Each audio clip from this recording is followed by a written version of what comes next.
Estamos gravando. Bom dia a todos. Hoje é dia 11 de dezembro de 2020, são 8h37. Vamos começar aqui mais uma aula, mais um encontro de gestão de estoques e armazenagem. Hoje o objetivo da gente estar aqui é pegar aquele ponto final da matéria, que a gente vai ver o seguinte, o que se estoca, né? E aí, no que se estoca, a gente vai passar o primeiro ponto sobre os tipos de estoque. Vamos descer um pouco mais a fundo, vamos entrar um pouco mais a fundo no universo dos tipos diferentes de estoque, tá bom? Então, vamos lá. Só frisando, essa matéria está disponível no NEAD. A gravação também vai estar disponível no NEAD, logo mais, assim que a gente acabar a aula. Fazer todo o processo aqui de baixar conteúdo, preparar o vídeo, colocar lá disponível para vocês. E para aqueles colegas que não puderem estar aqui conosco, eu peço, por favor, que assistam a aula e preencham ao questionário que vai estar lá disponível para poder garantir a presença. Ok? Laila, eu posso pedir a sua ajuda hoje para fazer o controle de quem está presente aqui na nossa atividade, quem está aqui na nossa aula? Sim, professor. Muito obrigado. Aí no final você só indica aqui, por favor, no chat, os nomes das pessoas que estiveram aqui, ou você manda para mim por WhatsApp, tá bom? Então vamos lá. Obrigadão, Laila. Então o que se estoca, né? Resgatando um pouquinho da aula passada. O objetivo é maximizar a relação entre as vendas e a produção, ou seja, para que serve o estoque? Para garantir que a produção não pare, mas que as vendas também sejam atendidas, né? Então, se o estoque consegue atender produção e vendas minimamente falando, está fazendo seu papel. Só que, ao mesmo tempo que ele atende a produção e as vendas das empresas, ele também tem a preocupação de não impactar demais o capital da empresa, né, o capital investido. Assim, os estoques funcionam como uma espécie de amortecedor entre vendas, produção e finanças, ou seja, tem que agradar todo mundo. É um trabalho ingrato às vezes, muito ingrato. Quanto maior o investimento, maiores são os estoques, e maior é a sua responsabilidade também. Claro, por quê? Porque estoque grande significa muita operação, possibilidade de muita venda, mas também muito dinheiro parado. Então, do ponto de vista financeiro, a organização, o que ele quer? Minimizar esse impacto financeiro, ao mesmo tempo que quer aumentar o resultado. E você só aumenta o resultado produzindo mais e vendendo mais.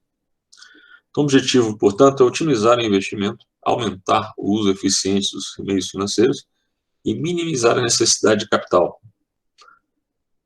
É realmente um troço um pouco chato, um pouco complicado, porque cada momento da própria empresa, uma das coisas vai estar pegando mais, vai ser mais importante.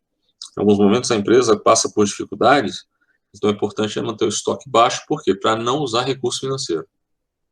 Outras vezes ela está numa maré de venda muito alta, a preocupação é, eu tenho que ter estoque alto, porque eu tenho que ter muita matéria-prima, porque eu tenho que produzir muito, porque eu estou vendendo muito. E aí nesse processo, o estoque ele vai se adequando de acordo com o momento que a empresa vive. Se a gente está passando por um momento onde o estoque baixo é importante, então todo o meu esforço de gestão tem que ser para garantir que o estoque esteja nos menores níveis possíveis. Mas, mesmo nos pequenos níveis, sem impedir que a empresa funcione, né? A empresa vai ter que se manter funcionando bem, a empresa vai ter que estar respondendo às demandas, ou seja, às compras, aos pedidos dos clientes, em tempo aceitável, e o financeiro vai ter que estar sendo atendido. Nesses momentos de pandemia, né, que a gente está passando, né, eu observei assim, uma grande confusão por parte das empresas, um grande impacto do momento nas contas das empresas. Muitas empresas, desde o momento do início da pandemia, fecharam suas atividades, encerraram suas atividades. No primeiro momento, todo mundo parou. E aí a produção parou, o estoque parou, tudo parou. Então, os estoques parados, eles começaram a representar uma despesa muito grande para as empresas. Por quê? Para manter aquele estoque, bom, vai ter que pagar espaço de armazenagem, vai ter que pagar funcionário, vai ter que, né, pagar impostos de propriedade, vai ter que pagar IPTU, essas coisas, já que o estoque é um elemento físico. E, ao mesmo tempo que aqueles custos permaneciam, as operações estavam paradas, ou seja, as empresas não estavam produzindo e as empresas não estavam vendendo, ou seja, o dinheiro saía, mas o dinheiro não entrava nas empresas. E aí muitas empresas começaram a ter problemas sérios. E algumas chegaram né, junto com os outros custos, a criar dívidas muito grandes, a montar dívidas muito grandes. E aí a gente para e pensa, poxa, mas e aí? Bom, gradativamente vai se voltando, e mesmo com a restrição das pessoas circularem, mesmo com as restrições das pessoas terem suas atividades normais, a produção foi voltando, ou seja, as empresas foram voltando a trabalhar de forma gradativa. Muitas não tinham mais como atender os clientes da forma tradicional, e mudaram o seu jeito de trabalhar, a sua forma de trabalhar. Muitas empresas migraram firmemente para o comércio eletrônico e encontraram no comércio eletrônico alternativas de negócio com que fizessem que elas voltassem a produzir. E, curiosamente, eu já começo a ver relatos de empresas que, nesse processo de retomada, passaram a funcionar melhor dessa nova forma do que da forma antiga. Tem gente que está produzindo mais, está vendendo mais, inclusive coisas diferentes, depois da parada da pandemia, do que com o processo anterior à pandemia. Aí a gente para e pensa, poxa, então o que acontece? O mundo gira, ou seja, o mercado gira, a situação gira, as empresas se adaptam, as pessoas se adaptam às regras de mercado. Ponto ninguém vai ficar parado, ninguém pode ficar parado. Então vamos tirar o máximo de proveito dessa situação, vamos tirar o máximo de proveito desse momento. Aí é que o negócio fica mais complicado. Porque, de repente, ela voltou a trabalhar, ela voltou a produzir. E aí o estoque dela, às vezes, estava errado, porque estava estocando a coisa errada, uma coisa que ela não vai mais usar. Às vezes, um estoque estava incompleto, ou seja, começou a produzir mais de uma coisa que ela vendia menos, ou mais de uma coisa que ela não tinha lá tanta saída. Ou então, pior, né? Começou a vender muito de novo, e aí o estoque se tornou insuficiente, porque não só ela parou, mas o fornecedor dela também parou. E aí teve um problema de atraso, ou seja, os estoques não começaram a ser repostos na velocidade normal. Professor, vamos colocar exemplos muito, muito claros de tudo isso que eu falei. Eu vi, por exemplo, um exemplo de restaurante, só exemplo, restaurante. Restaurante que, de repente, tinha atividade de entrega, mas era uma atividade de entrega completamente acessória. Era um momento ou outro que fazia entrega, e a entrega não era nem ela que fazia, era o cliente que estava na loja, no restaurante, aí comia alguma coisa e não comia tudo, aí pedia uma embalagem para a viagem e aí levava a comida para casa que não tinha consumido toda no restaurante.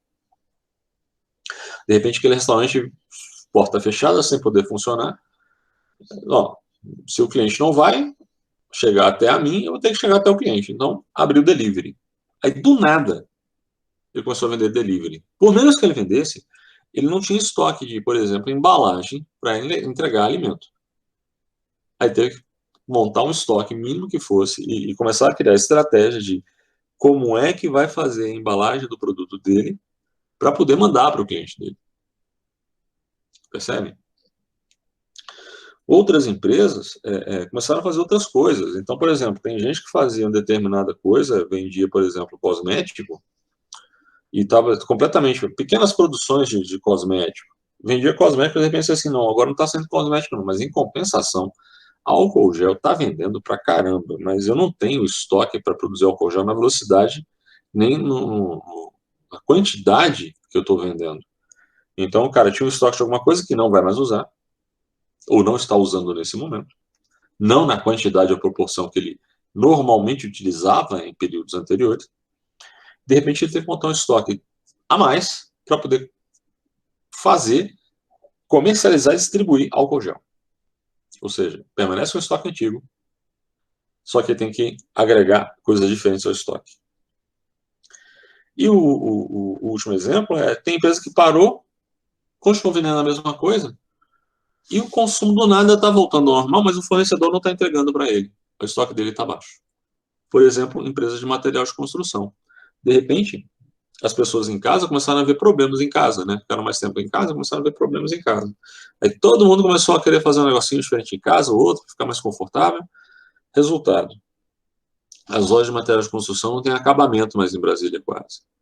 Tá faltando piso, revestimento, material elétrico. Por quê? Porque de repente todo mundo começou a comprar pequenas reforminhas que a própria pessoa pode fazer em casa e as lojas não têm mais condições de entregar porque o fornecedor deles também parou. O fornecedor deles não está mais fabricando. Quer dizer, está fabricando. Mas como parou também a produção, ainda não está em condições de entregar. E o que está entregando não tá suprindo a demanda. Então, tem muita loja de material de construção que simplesmente, olha, eu queria comprar 8 metros de piso, de revestimento. Ah, não tem, vai ter que esperar. E quando espera, chega, acaba rápido. Então, tem gente comprando antecipado, para garantir receber o produto. Vocês ficaram sabendo de situações como essa? Como essas? Sim, professor. Alguém mais? Joana, aqui no pé. Oi, Você pode ficou sabendo de falar. alguma coisa assim? Sim, no meu caso aconteceu isso também. No início eu consegui comprar tijolo, R$ 300. Do meio para o fim já estava R$ 900, Não. justamente por causa disso. Sério, isso tudo é diferença? 300 para 900? Sim, sim, sim. O investimento é muito alto. A produção estava pouquinha e eles não tinham para entregar. E o que tinha era aquilo ali. Então, ou a gente comprava, ou a gente esperava e até a pandemia acabar, o que ainda não aconteceu. Meu Deus do céu. Professor, Sim. já teve lá no trabalho, colega que não conseguiu comprar certo tipo de CPI porque o governo barrava para priorizar os hospitais. Sim. Pois é, é barra mesmo, porque você vai ser demandado por outros, existem áreas prioritárias, né? Aí vai barrar mesmo, meu amigo, não tem nem conversa. Né? Então, quais são os tipos de estoque, então? Vamos começar a interpretar, vamos começar a entender, então, os tipos de estoque. Vamos dos mais comuns até alguns mais moderninhos, por assim dizer. Né? Então, estoque de matéria-prima ou insumo. Aquele estoque de matéria-prima que é aquele, principalmente para quem trabalha com produção, tá? Se você vai gerenciar estoque de fábrica, de padaria, restaurante, enfim, quem produz, né? Quem transforma. Então, matéria-prima ou insumo. Então, o que é? Aquele estoque que eu recebo, eu vou usar na produção. De quem? Da minha empresa mesmo. Então, qual é a minha necessidade, então? É de ter a quantidade de matérias-primas que eu preciso ter para que a minha produção não pare. Então, qual é a perspectiva de gestão desse profissional? É garantir que o abastecimento esteja acontecendo em ritmo adequado, né? Em velocidade, ritmo, entendam, velocidade adequada, nas quantidades adequadas, na qualidade desejada. Então, é garantir que você está recebendo material para ser usado pela empresa. Bom, então, são itens que vão ser usados no processo de transformação da própria empresa. Eu não vou vender aquilo que eu estou comprando. Aquilo que eu estou comprando eu vou usar para transformar. Então, por exemplo, imagina o seguinte. Se eu estou no restaurante, eu compro arroz, feijão, carne, farinha, milho, trigo. Eu vou vender arroz, carne, feijão, farinha e trigo? Vou, mas não da forma que eu comprei. Eu vou transformar, vou converter isso em alimento, em produto, e esse produto eu vou vender. Fábrica. Aí eu vou comprar polímero, plástico, vou comprar fio, vou comprar tubo de imagem. Que é só fazer? Não, eu vou vender um computador. Pô, mas você só monta. É, mas é uma produção. Então eu compro os componentes, as placas, a CPU, compro tudo separadinho. A minha empresa faz a montagem e vende o produto final formado para o cliente. Então, o que, é que eu tenho que ter? Eu tenho que garantir o seguinte: olha, eu tenho que ter todos os componentes na quantidade e na qualidade necessária para que o produto final possa ser montado, fabricado ou equipado. Ah, professor, mas Tem que garantir. Porque você não vai comprar um computador só porque, não tem teclado. Beleza, não, você pode levar só o teclado, depois eu te entrego. O cliente não vai querer receber. Ou ele recebe tudo fechadinho, tudo montadinho, tudo do jeito que ele quer comprar, tudo que diga respeito ao computador fechado, formado, ou ele não vai fazer a compra. Ele vai cancelar o pedido no mínimo. E aí? E aí o problema quando você não tem isso é que a produção se torna incompleta. E aí você tem um grande problema, que é o problema do não abastecimento. Ou seja, Felipe, quando você vai comprar uma coisa que está incompleta, o fornecedor quer comprar tal coisa, aí o seu fornecedor diz, olha, não tem tal coisa, então vai ficar faltando só essa pecinha aqui. Você compra? Felipe? Provavelmente não. Eu garanto que não. Ninguém em sã consciência compraria. Você vai preferir pegar outro fornecedor, assim, não, eu vou ali para o cara do lado, e deve ter o troço completo aqui, fechado, o produto inteiro, eu vou comprar com outro.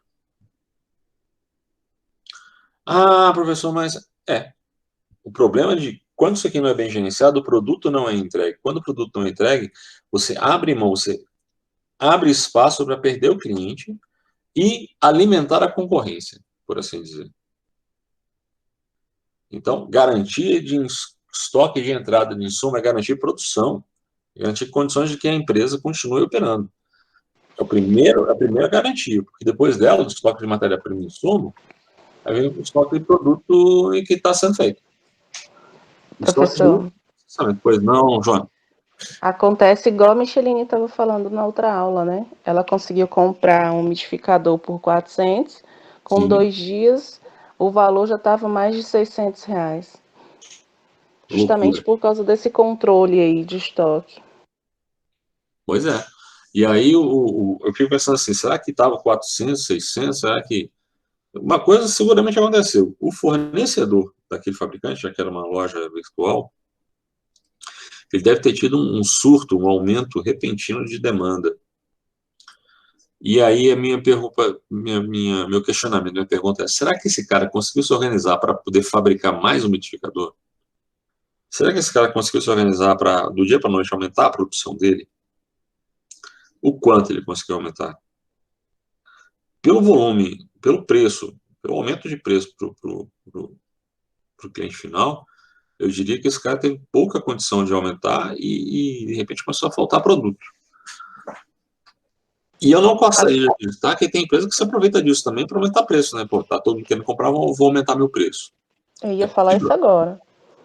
Com certeza ela aumenta o preço e ela vende para entrega com muito mais tempo. 15 dias, 16 dias, 20 dias, 25 dias, até 30 dias, para garantir a venda dela, o volume de entrada em recursos e ela conseguir comprar justamente o que o fornecedor ainda está em produção.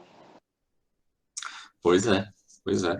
Uma das coisas que eu vi aqui, João, foi um outro caso aqui de conversando com um amigo.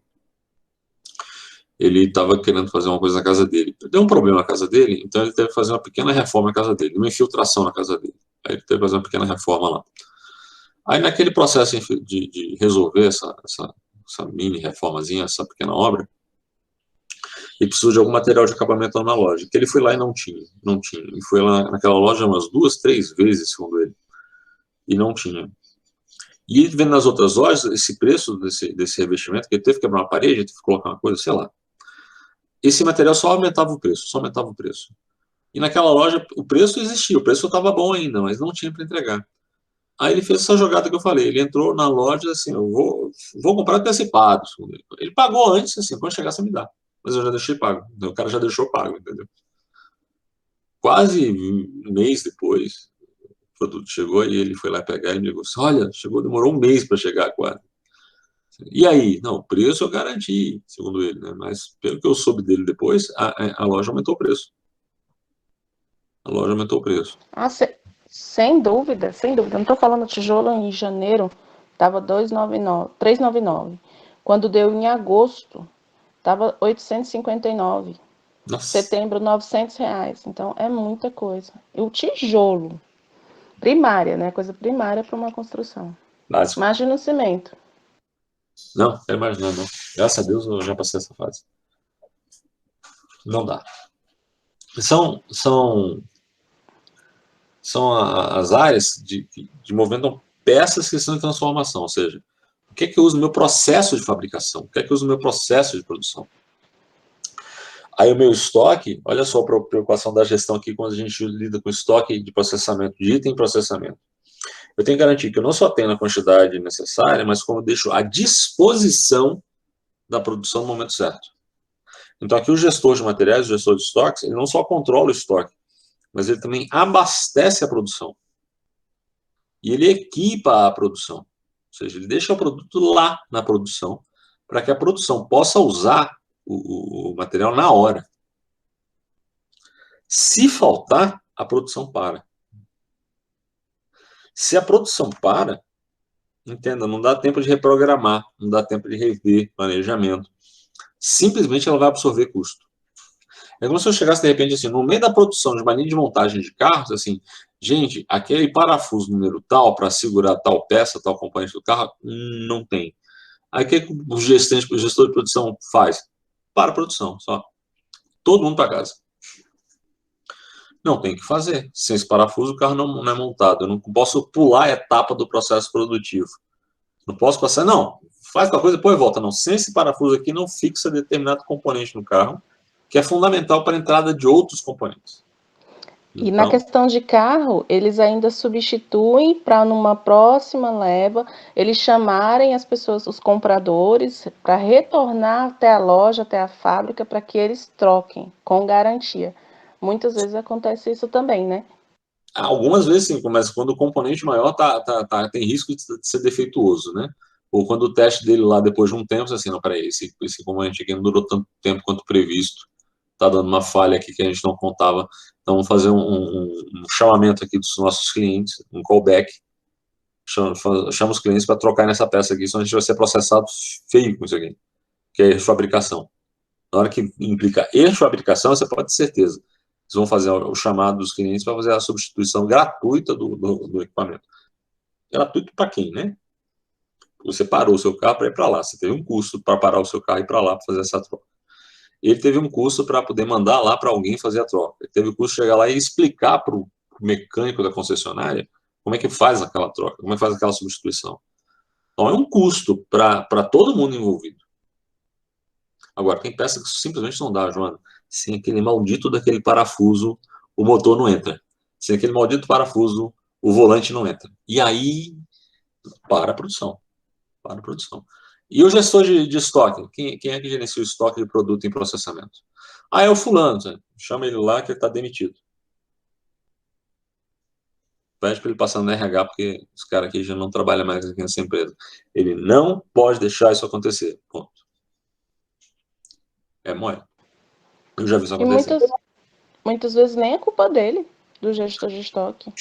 Não, mas ele tem que prever, né? Então ele tem que garantir que aquele produto que vai para a linha de produção, que aquele estoque, aquele produto está na linha de produção, esteja disponível e pronto para ele. Então ele tem que trabalhar de forma antecipada. Ele tem que pegar hoje o plano de produção do mês que vem, saber o seguinte: olha, no mês que vem eu vou utilizar tais equipamentos nessa quantidade, tais peças nessa quantidade. Tem no estoque? Tem. Então já separa, porque está travado já esse estoque, deixa só para o mês que vem.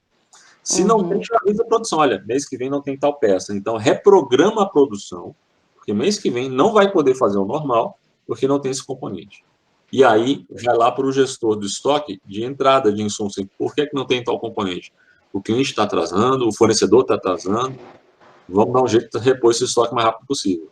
Então, essa linha de produção aí, ela teria que ter não só um mês de estoque, ela teria que ter um pouquinho a mais, sempre para se resguardar, porque nesse caso, ele teria que ter para abastecer a própria produção dele e o resguardo, né? O respaldo de que para que isso não ocorra.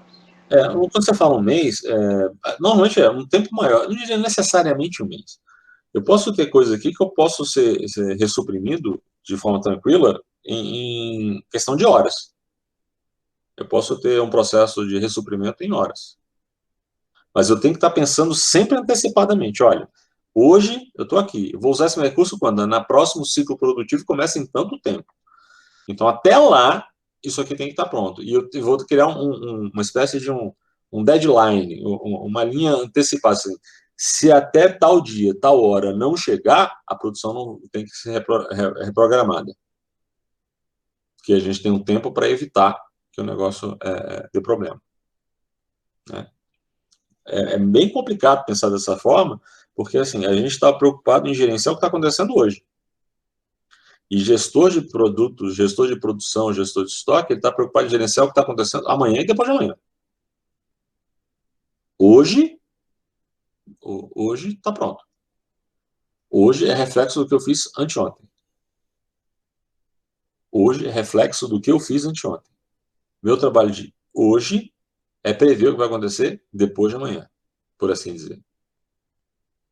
Percebe? Professor, Sim. desculpa, acho que eu estou interrompendo muito, mas mesmo assim. Então, era por isso que quando a gente fazia a compra de abastecimento do FLV, a gente sempre tinha mais de um fornecedor para ofertar a mercadoria. Também. Porque, independente, se hoje na quarta-feira, quarta de FLV, você tem que ter o alho, você tem que ter o cheiro verde. E essas duas coisas, juntamente com o restante, fazem todo o movimento daquela quarta-feira verde. Porém, se o teu principal fornecedor não tem, você tem que garantir o teu preço para o cliente, e o seu principal fornecedor não tem, você utiliza dos demais. Então, é Isso, por isso que você tem, né? Não fica naquela fidelização único, né? a fidelização é sempre um sistema que não é um sistema definitivo. Você não é fidelizado, você está fidelizado. Então, assim, qual é o seu grau de fidelização? Depende daquele fornecedor até que ponto, mas se esse camarada não tiver uma capacidade de me atender, eu vou ter o problema, não é ele. Imagina, o mercado abrir quarta-feira verde e não ter verde para entregar, alface, tomate, cheiro verde, alho, não ter isso para entregar. Aí ele vai ter que ter um plano B, né? O mercado tem que ter um plano B. E entenda, às vezes usar o plano B para o mercado não é negócio, porque não necessariamente o plano B vai entregar na mesma quantidade, qualidade e preço. Isso. O pior de tudo é a qualidade, porque o preço o cliente ainda releva se estiver em ótima qualidade, apesar de querer saber primeiro do concorrente. Com certeza, ele releva até determinado ponto. Na hora que começar a interferir demais, se o preço for muito exagerado, assim, a qualidade está excelente, mas por esse preço eu não tenho condições de comprar. E o cara passa para frente. Passa para frente, mas na maior. Você nem tem a dúvida, João. Nem tem a dúvida. É curioso como assim, as pessoas têm o seu limite de tolerância de preço, qualidade e prazo de entrega. Então, se você está dentro desse limite de tolerância entre o maior e o menor, beleza. Tranquilo, você vai, faz na boa, na maior. Né? Mas depois do item de processamento, a gente fecha com o item de produto acabado, estoque de produto acabado. Entendam, são os três principais estoques. Se a gente vai ver assim, professor, onde é que eu, como gestor de logística, como profissional da área de logística, vai gerenciar estoque, onde é que eu trabalho? Eu diria para vocês assim, provavelmente, ou você vai trabalhar no estoque de matéria-prima, você vai trabalhar no estoque de produto em processamento, ou você vai trabalhar no estoque de produto acabado. Por quê? Porque isso aqui concentra o grosso da coisa. Produto acabado, o que é? É aquele produto que já foi recebido, já foi transformado, já foi processado e já virou produto final. É esse estoque agora que é o de produto acabado, do produto que já está pronto para ser mandado para o cliente. E aí? Aqui a gente já lida com um produto acabado, um produto que já está embalado, né? Já está nas condições que a empresa vende, já está nas condições que o cliente recebe. E aí o que é que eu faço? Eu gerencio o estoque do produto final. E o meu problema, meu grande traço de gestão, eu tenho que deixar claramente informado para a minha equipe de finanças, de marketing e de vendas o quanto eu tenho disponível para entregar. Aqui eu faço um cruzamento com outra matéria. Se eu trabalho numa produção cujo processo produtivo é uma produção empurrada, o estoque está pronto. Aqui o que eu oferto já está pronto. Está pronto, o cliente pegou, está pronto, manda para ele. Por quê? Porque eu já fiz a produção, está empurrado. E se for produto puxado, aqui o que eu recebo, eu já direciono para o cliente que comprou. Percebam, meu estoque de produto acabado ele vai ser tanto maior quanto o processo de produção que a minha empresa usa. Se a minha empresa usa um processo de produção puxado, meu estoque de produto acabado é mínimo. Por quê? Porque eu só faço aquilo que eu já estou comprometido. Eu só faço aquilo que eu já vendi, por assim dizer. Então, meu estoque de produto pronto é mínimo. Professor, Sim. empurrado aí, pensando numa loja grande, seria a área de têxtil, de têxtil e perfumaria, por exemplo? Pode ser, pode ser. Mas você pode ter, por exemplo, produto empurrado com móvel. O móvel já está pronto. Produto têxtil, a roupa já está pronta. Perfumaria, o perfume está pronto, o shampoo está pronto. Produto empurrado é o que eu faço primeiro, empurro para o cliente. Olha, eu tenho isso para te entregar. O que é que você quer comprar? Está pronto. O puxado não. Quem pede é o cliente. O cliente, ó, eu quero comprar tal coisa. Aí a empresa fala assim, então eu vou produzir para você. Me dá tanto tempo. Eu puxo a produção. O cliente puxa a produção. No estoque puxado, ou seja, primeiro eu tenho a demanda do cliente. Eu não tenho por que ter produto acabado em grande quantidade, entendeu, João? Eu estou analisando isso no passado, no que eu já vivi. E aí o puxado, no caso, seria muita coisa de eletrodoméstico. A Whirlpool, a gente vendia muita máquina de lavar para entregar, só depois que ela terminasse de produzir. Mas primeiro o cliente teria que comprar essa produção. Aí eu estou fazendo justamente essa análise. Exatamente. Dentro do têxtil a gente já tem a roupa lá para ofertar, a toalha, aquilo que saiu na promoção, né? Isso. Então, por isso que eu tô te questionando justamente isso. É por aí mesmo, Joana. Agora, olha só. Deixa eu abrir aqui meu vídeo. Existem algumas situações que, mesmo a produção sendo puxada, ela já se prepara. Ela não deixa de ser puxada. Mas é como se o gerente de produção fala o seguinte, olha, eu sei que a gente trabalha sempre atendendo, a gente recebe a solicitação do cliente e atende a solicitação do cliente. Mas eu sei que, historicamente, no mês de dezembro, né, se eu comparar o mês de dezembro de 2020 agora, estou fazendo a previsão de venda para 2020. Na hora que eu comparo o que aconteceu em novembro de 19, novembro de 18, novembro de 17, novembro de 16, 15, 14, assim por diante, eu sei que todos esses meses aqui que eu estou olhando, na média, eu me preparei para uma produção de 100 unidades em dezembro. E eu sei que nos últimos 3 anos, né, se eu considerar o mês de novembro preparando a produção de dezembro, eu sei que nos últimos 3 anos, ou seja, 19, 18, 17, a minha média de pedido aumentou em 10%. Então, por que que agora, mesmo ainda não tendo recebido os pedidos do mês de dezembro, por que que eu já não faço, então, a média e aumento, sei lá, uns 5, 7% já, prevendo que o consumo vai permanecer crescendo como foi nos últimos 3 anos? Ah, mas você não recebeu ainda o pedido. Não, não recebi o pedido ainda. Mas por que você faz isso? Já para me preparar. Porque eu quero responder mais rápido a essa demanda. Castelo, Sim, e nessa situação da pandemia, já conta como um fator a mais? Porque eu estou vendo aí que muita coisa está aumentando. A gente está comprando mais, né? Porque a gente está mais dentro de casa. A gente está usando mais, a gente está usufruindo muito mais daquilo que a gente tem internamente nos nossos lares. Isso também contaria como um fator para a produção de estoque e para a gestão de estoque, quer dizer, e para a produção? pode contar sim, desde que a empresa se prepare para isso. Existem empresas que não se preparam para isso. Agora, existem gestores em empresas que eles já observam isso assim, gente, olha, a pandemia está aí, mas a gente está vendendo bem, está produzindo bem tal coisa, está sendo pressionado a produzir bem tal coisa. Então, por que a gente não pode se preparar minimamente para isso aqui? Nem que, assim, se historicamente eu vejo que a minha média é de vender 100 unidades, fazer 100 unidades, não, tudo bem, nem que eu não faça as 100, que eu faça 90, que eu faça 80, mas entenda, se eu já antecipar 80 ou 90, eu já estou tirando pressão de ter que produzir as 100 do zero, as 100 unidades do nada. Então, aí entra a qualidade do gestor, entra a capacidade do gestor em antecipar esse processo. Aí entra a arte da gestão. Ou seja, que técnicas você usa, como é que você se prepara para isso? E a gente vai, por exemplo, aqui daqui a pouco estudar técnica de previsão de estoque, né? Previsão de demanda. Isso tudo a gente vai usar. Isso tudo a gente vai brincar. É possível fazer isso? É possível. É possível. E aí, a gente usa modelinhos matemáticos, estatísticos para fazer essa previsão. Né? Mas a gente vai chegar lá. Que bom que você já está antecipando alguns pontos da matéria, Joana. Obrigado.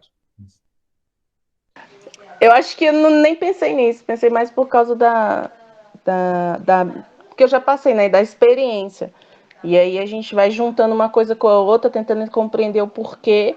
Por que você vivia aquilo? Eu, como abastecedora, eu vivi aquilo e não entendia que isso existia uma teoria, né? E agora eu estou compreendendo que existe uma teoria, uma base para isso. Tem uma base bem grande, por sinal. A gente vai falar um pouco dela. Então, os estoques e produtos acabados são formados por aqueles itens prontos, aqueles que são construídos, já estão prontos, já estão fechadinhos, já estão embalados da forma como a empresa vende. Então, assim, se a minha empresa ela fabrica bebida, refrigerante, sei lá, refri. Como é que ela vende? Ela só vende pallet fechado. E aí? Então, quantos pallets fechados eu tenho para poder entregar? Ah, eu trabalho com eletrodoméstico. Ah, beleza. Então, como é que vende eletrodoméstico? Ah, em unidade. Beleza. Então, quantas unidades de eletrodoméstico eu tenho prontos para entregar? Ah, não, eu vendo roupa. Beleza. E como é que vende roupa? Por grade. Grade é aquele conjunto de peças e números. Né? Tem tantos números tal, tantos números tal, tantos números tal. Beleza. Então, quantas grades eu tenho fechadas para comercializar? Ah, tantas grades. Beleza. Então, já informo o pessoal de vendas que eu tenho tantas unidades, tantas grades, tantos pallets prontos para vender. E aí? Eu gerencio, então, a saída e a entrada desse produto acabado, garantindo que o que está saindo está indo para o lugar certo, na condição certa, da forma certa. E eu estou recebendo e eu estou montando conjuntos de produtos para saída, embalando e mandando. Ah, professor, qual é a natureza da empresa? Perdão, qual é a natureza do seu estoque? Qual é a natureza da sua operação? Então, só esses 3 tipos de estoque? Não. Não. Agora vamos entrar nas características de outros estoques um pouco mais particulares, um pouco mais diferenciados. Então, o primeiro estoque agora, além dos 3 normais, os 3 mais comuns, que é o de matérias-primas, de produção, de produto acabado, vamos entrar no estoque de antecipação ou sazonal. Aqui eu gostaria de uma atenção de vocês. Sazonalidade. O que é um estoque sazonal?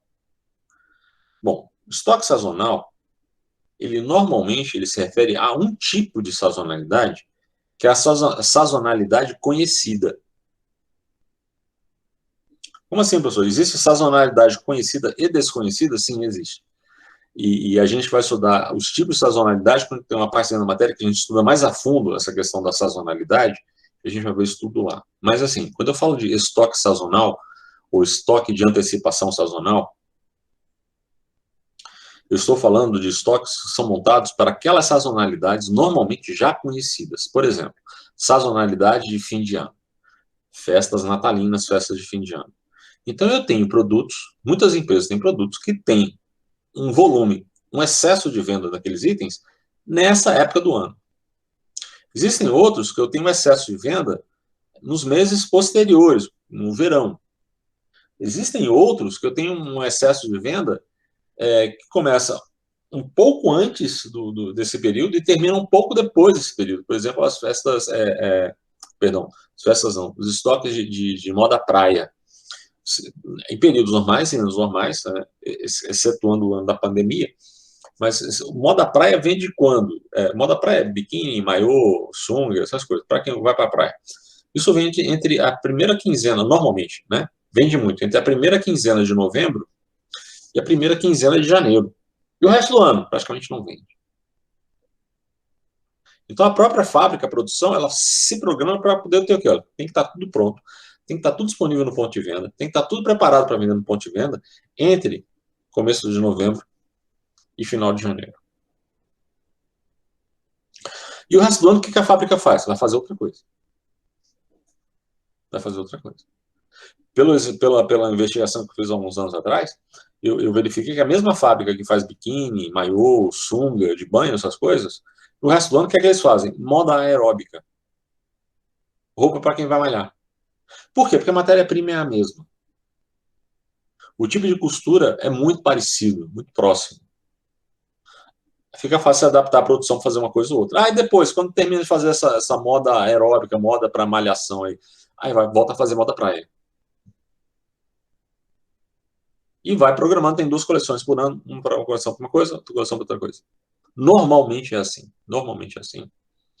E olha que aqui em Brasília a gente tem uma quantidade de moda, de fábricas, de moda praia e moda aeróbica muito grande, viu? São potenciais clientes, potenciais contratantes para vocês. E saber gerenciar esse estoque é importante? Com certeza é. Com certeza é. O período de seca em Brasília ele é muito longo. Isso também ajuda nas vendas. Com certeza, né? Com certeza. Agora a gente está no período molhado. A Brasília, eu vejo assim, é um conflito de 4 coisas, né? 2 a 2. Seco e úmido, ou seja, seco e chuvoso, e tentando, né, confrontando com frio e quente. Então você tem um período aqui em Brasília que é seco e quente, depois vem seco e frio. Depois tem chuvoso e quente, chuvoso e frio. Né? Eu não consigo entender aquela verão, outono, inverno, primavera, outono, sei lá, não consigo entender essa moda não. Para mim, ou tá quente, ou tá frio, ou tá chovendo, ou tá seco. Acabou. Né? Por enquanto, agora estou no chuvoso e quente. Tá chovendo, mas tá quente, Paraná. Daqui a pouco vai estar chovendo, vai estar frio. Lá pro fim. Aí depois vai ficar frio e seco. Depois vai ficar quente e seco. Vai depois ficar quente e molhado. Por aí. Então, o que é isso? Eu me antecipo. Como assim? Eu sei que vai ter aquela sazonalidade. Eu antecipo meu estoque. Por quê? Porque eu quero aproveitar melhor aquele período de alta de venda. Por quê? Porque é o período que vem aquele troço. Olha só. Uma coisa que me deixou profundamente incomodado uma vez, eu vendo alguns relatórios de alguns varejistas, o volume de venda de pescado. Peixe. Tem um boom tão grande próximo da Semana Santa que eu desconfio, particularmente, eu desconfio que tem gente que só come peixe na Semana Santa. Porque a venda, ela aumenta numa proporção absurda. Absurda, uma sazonalidade gigantesca. E o que é que diferencia essa sazonalidade? É só o aumento de venda? Não. É técnico. A sazonalidade é um indicador técnico. Ou seja, eu tenho uma média, eu calculo uma média. Sabem calcular a média, né? Soma todo mundo e divide pela quantidade de coisas somadas. Isso é média. A sazonalidade acontece quando você tem uma variação 25% superior ou inferior à média. Sazonalidade positiva é quando vende acima da média. Então, de repente, está todo lá, todos os mercados, varejos aqui, não. Está chegando Semana Santa, gente, a gente vai vender mais peixe. Por quê? Porque nessa época não a gente tem peixe. Aqui vai vender peixe. O então, peixe principal é o bacalhau, viu? Tem essa também, né? Tem essa também. Muito embora o peixe que mais vende no Brasil é a sardinha lá, tá? Mas nesse período é o bacalhau. Não, sim. Bacalhau somente lá. Somente lá. Tem como. Não, agora, até peixe enlatado vende mais nessa época. Você acredita nisso? Uhum. Ele abre a latinha assim, olha, foi um bacalhau em forma de sardinha, que a gente vai abrir agora. Né? Vai. Não? Vai com batata, vai com tudo, mas o que vende... É bacalhau. Pode não ter a batata pode estar ruim, mas leva o bacalhau para comer porque é Semana Santa. Depende. Tem um boteco que eu ia quando era mais jovem, lá que eu desconfiava que o bolinho de bacalhau deles era bolinho de batata. O batatalhau. Bolinho de batatalhau. Então, como são estoques muito específicos, né? Já tem naquele momento do ano. Beleza, o que eu faço? Preparo meu estoque para aquela época. E depois daquela época, não esqueça esse estoque. Eu não tenho mais por que renovar o estoque. Foi só para aquele período. Foi só para aquele momento. E, aliás, se passar o momento ainda tiver produto no estoque, o que é que eu tenho que fazer? Eu tenho que queimar o estoque, eu tenho que passar ele para frente o mais rápido possível. Fazer descontão, fazer qualquer queima, qualquer coisa para me livrar do estoque. Por quê? Porque não vai vender. Na questão do bacalhau, professor, a gente ainda tinha um prazo longo, porque ele vem salgado, a grande parte que a gente comprava, né? O salgado, e dava para você vender ele desfiado, vender ele inteiro, vender ele outro tipo de produção com ele para fazer essa venda. Então ele se comprava uma grande escala, um grande volume para esse período e acabava atendendo o restante todo, uns 3, 4 meses. Esse período de fim de festas santas, né, assim, você começa Natal, aí você tem, em função do Natal, aí do período do ciclo lunar do Natal, você tem a definição do Carnaval, em função da definição do Carnaval, você tem a definição da Semana Santa, né? São 40 dias depois do Carnaval, Quaresma. Esse período concentra uma grande sazonalidade de muitos itens. Muitos itens são sazonais em função desse período, de Natal até a Semana Santa. Independente da cultura, independente da religião. Concentra. Ponto. O problema é que todos eles são itens sazonais e depois do seu período, poucos conseguem ser vendidos normalmente depois daquela data. Bacalhau talvez seja uma exceção. A gente usa o bacalhau, né? Nessa fase. Porém, a gente olha para o lado da bebida. Ela é reduzida nesse período, nesse período santo, né? Nesse período santo. A bebida alcoólica, ela é reduzida e a bebida que são sucos, outros tipos de bebidas, elas elevam, invertem, né? Já quando chega o carnaval, faz o contrário, dá um looping totalmente diferente. Explode e outro. Agora, por exemplo, essa época do ano agora a gente começa a encontrar garrafa de refrigerante, e eu particularmente não bebo refrigerante, mas eu começo a encontrar garrafa de refrigerante não é por litro, não é por galão, quase. É 4 litros, 5 litros de refrigerante. E vai rápido, vende rápido. Por quê? Porque é época de final de ano, né? Tentaram me convencer porque por conta das crianças que estão em casa sem fazer nada, vão encher a barriga de refrigerante. Eu não acredito nisso. Eu acho que é um momento que, assim, há um consumo exagerado, não só de um perfil de público, mas geral, de todos os públicos, naquele momento sazonal. Explode o consumo. O consumo é aumentado, é maior. Eu imagino que agora vai ser muito pior, né? Sim. Ou vai ser dobrado, não sei, 30%, digamos assim. Não sei, porque o pessoal em casa, né? Tá sem fazer nada, vai encher.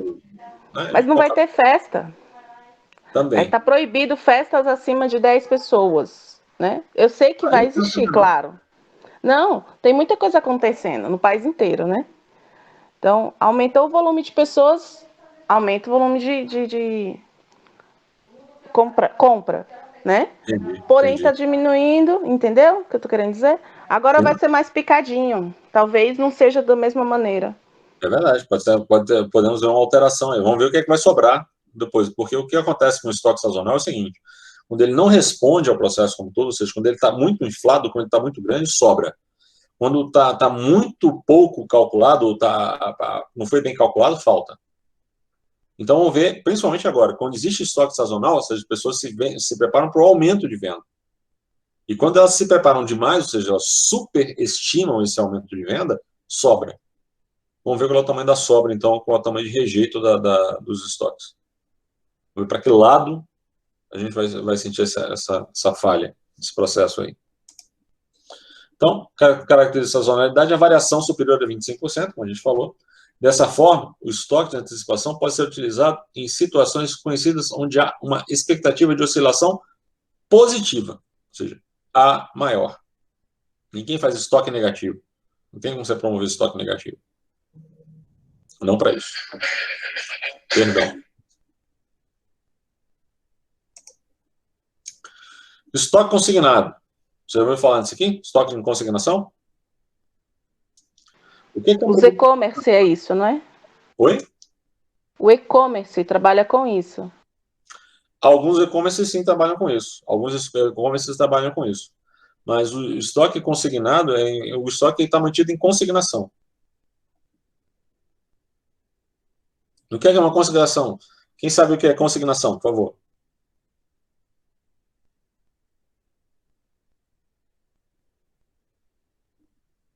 Ninguém? É uma consignação? Bom, hã? O que é consignação? É aquele que você trabalha com o produto antes mesmo que ele chegue, mas que você tem dois lados. Ou você faz para devolver em outro tipo de serviço ou em outro tipo de atividade, ou você tem aquele estoque, porém ele não é só seu. Você só é seu se você vender. Quase isso. O estoque consignado é o seguinte, é quando eu deixo um produto com o meu fornecedor, perdão, eu sou fornecedor, deixo o meu cliente, mas eu não cobro ele. Ele não tem que me pagar. Tá com ele. Quando é que ele vai pagar? Quando ele consumir. Se ele não consumir, ele não paga. Por que eu faço isso? Porque às vezes eu demoro muito tempo para atender ele. Eu estou muito longe dele. Então eu prefiro deixar um produto dele. Eu sei que ele é meu cliente. Ele vai me comprar sempre. Eu sei que ele vai me comprar. Eu sei que ele precisa desse produto rapidamente. E eu não tenho condições de atender ele muito rápido. Então, faz o seguinte, olha, vou fazer uma proposta para você, então. Eu deixo parte do meu estoque aí com você, eu gerencio o estoque com você, você só me paga quando você for usar. Você só vai me pagar quando você for precisar. Ah, e antes disso, não tem que pagar não, deixa aí contigo, está consignado. Por quê, professor? Tempo de reposição muito lento, né? Tempo de reposição muito demorado. Pode-se E aí? dizer isso? Para Oi? que tipo por exemplo, qual tipo de produto dentro de uma rede de supermercado? Qual o melhor tipo de produto para se dar exemplo disso? Olha, pode variar muito. No supermercado pode variar muito. Pode ser variar desde um produto muito caro, que não vai vender sempre, por exemplo, eletroeletrônico, eletrodoméstico. Aí você tem os grandes fabricantes que deixam lá estoques consignados. E aí a empresa vendeu lá uma geladeira especializada, lá não sei das quantas. Beleza, vendeu? Vendeu. Tá contigo? Tá. Então só me paga por ela. Só me paga o preço dela. Estou te mandando o comprovante fiscal do envio. A gente faz o ajuste fiscal. Ou aquela fábrica, por exemplo, que está vendendo aquele produto de venda muito incerta. Normalmente são produtos de venda muito, muito complicada. Aí o fornecedor prefere deixar o produto lá à disposição, porque se vender, está lá. Se vender, paga a parte do fabricante. Se não vender, está lá. Mas por que está lá? Porque o cliente que compra, mesmo sem saber quando vai comprar, ele precisa de uma resposta rápida. Ele não vai comprar e esperar chegar. Ele já quer chegar, comprar e levar. Quanto menos tempo demorar, melhor. Eu só lembro de um estoque em consignação de fábrica, foi aquele ali do lado do campus, a gente, aquela fábrica de latas, da BAL. O fornecedor de tinta deixa o estoque dele lá dentro consignado. Por quê? Porque ele está longe. Então vai fazer a lata de alumínio lá. Não tem que pintar a lata de alumínio? Beleza. Aí tem as cores específicas. Cada cliente tem um conjunto de cores, né, que vai usar lá. E a lata vai ser pintada da fábrica. Ah, mas aquele vermelho número tal, aquele amarelo número tal, não, beleza. O fornecedor de tinta tem um estoquezinho lá dentro da fábrica. Com o funcionário dele, inclusive. Né? Por quê? Toda a tinta que a fábrica compra é desse fornecedor. E aí? A nota, o dinheiro, a tinta do dinheiro, deve ser assim, então. Porque ela é uma tinta específica para o dinheiro brasileiro. Isso, pode ser também. Pode estar consignado lá dentro da Casa da Moeda. Não sei, tem que verificar. Tem que verificar. Gente, vamos fazer uma pequena interrupção aqui, um pequeno intervalo? Já voltamos aqui, um minutinho só.